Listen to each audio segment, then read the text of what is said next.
మన్మోహన్ సింగ్ హయాంలో పాకిస్తాన్ అంటే ఒకప్పుడు భారతదేశంలో భాగమే పాకిస్తాన్. అద్వానీ వాళ్ళ పూర్వీకులు, అద్వానీ సొంతది కూడా పాకిస్తాన్ దగ్గర లాహోర్కి సంబంధించిన ఏరియాలోనే. అదే సందర్భంలో మన్మోహన్ సింగ్ కుటుంబానికి సంబంధించి కూడా అక్కడే వాళ్ళ మూలాలు ఉన్నాయి.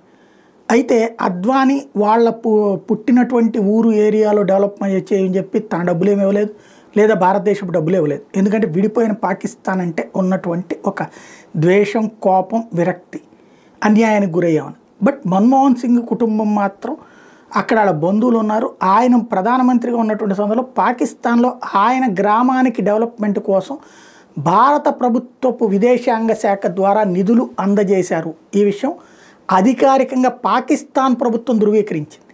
అవును, ఆయన టైంలో వచ్చినాయి అన్నటువంటి. దీంతో ఇప్పుడు భారతీయ జనతా పార్టీ నిలదీస్తోంది. పాకిస్తాన్కి పంపించినటువంటి ఈయన భారతదేశం తరపు నిజాయితీ కలిగినటువంటి వ్యక్తి అనొచ్చా అంటూ.